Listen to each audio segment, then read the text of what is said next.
안녕하세요. 5분 뉴스 임지희입니다. 지금부터 5분 뉴스 시작하겠습니다.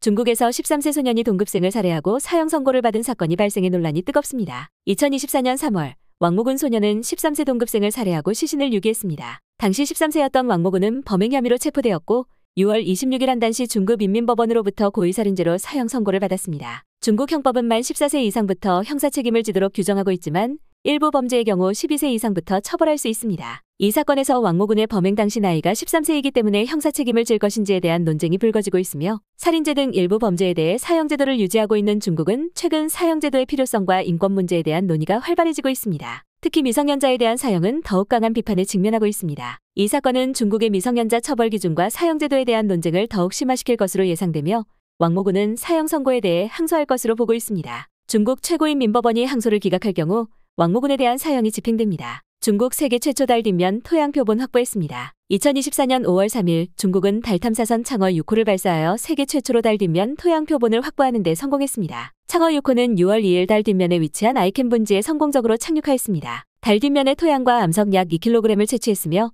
채취된 토양 표본을 담은 캡슐은 6월 25일 지구로 귀환하였습니다. 이번 달 뒷면 토양 표본 확보는 달의 형성과 진화 과정에 대한 중요한 정보를 제공할 것으로 기대됩니다. 특히 태양계 초기 형성 과정에 대한 단서를 제공할 수 있는 귀중한 자료로 평가받고 있습니다. 일부 전문가들은 이번 사건을 계기로 우주 탐사 분야에서 국제 협력이 더욱 활발해질 것으로 기대하고 있습니다. 지난 25일 중국 스촨성 시창 발사센터에서 발사된 창정이 씨 로켓 1단계 부스터 추락자네가 남서부 마을에 추락하여 주민 대피 소동을 일으켰습니다. 다행히 인명피해는 확인되지 않았지만 잔해로 인한 토양 오염 우려가 제기되고 있습니다. 중국에서는 최근 몇 년 동안 로켓 다수의 잔해 추락 사고로 안전 문제에 대한 우려가 제기되고 있습니다. 실제로 2021년 중국 로켓 잔해가 말디브 근해에 추락하여 국제사회의 주의를 끌기도 했습니다. 전문가들은 로켓 발사 빈도 증가와 더불어 잔해 추락 시 안전 보장 시스템 미흡 문제를 지적하고 있습니다. 최근 중국에서 젊은 층 사이에 복권 구매 열풍이 불고 있습니다. 경제 불안과 높은 실업률 속에서 많은 젊은이들이 복권을 통해 일확천금을 꿈꾸고 있는데요. 중국 재정부에 따르면 2023년 중국 복권 판매액은 전년 대비 53% 증가한 5,800억 위안,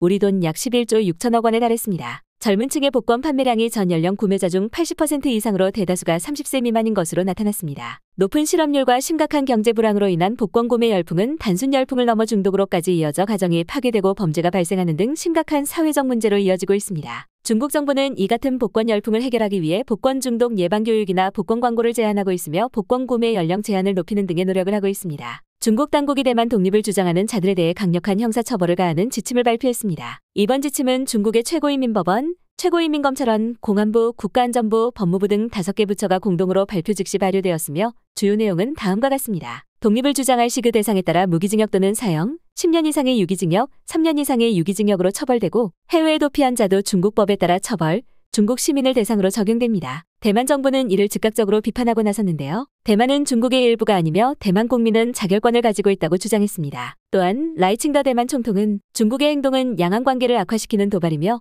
민주주의를 탄압하는 행위라고 비난했습니다. 최근 대만 내 독립 기운이 고조됨에 따라 중국 정부가 대만에 대한 강경한 입장을 강화하고 있어 양측의 대립이 계속될 것으로 보입니다. 광둥성통계청은 올해 1에서 5월 전력 소비량이 전년 동기 대비 10.2% 증가했다고 밝혔습니다. 현재 중국 광둥성은 경제가 발달한 지역 중 하나로 빠른 경제 성장으로 인한 전력 수요가 급증하였고 폭염으로 인한 에어컨 사용량의 증가, 가뭄으로 인한 수력 발전량의 감소 등 이에 따른 전력 부족이 더욱 악화되었습니다. 이에 광둥성 정부는 전력 소비량을 줄이기 위해 피크 시간대의 전력 가격을 인상하고 에너지 절약 캠페인을 벌이며 재생에너지 개발에 투자하는 등 총력을 기울이고 있습니다. 하지만 여전히 전력 부족 현상이 완화되지 않고 있어 상황이 악화될 것으로 전망하고 있습니다. 오늘의 뉴스는 여기까지입니다. 시청해주셔서 감사합니다. 내일도 최신 소식으로 찾아뵙겠습니다.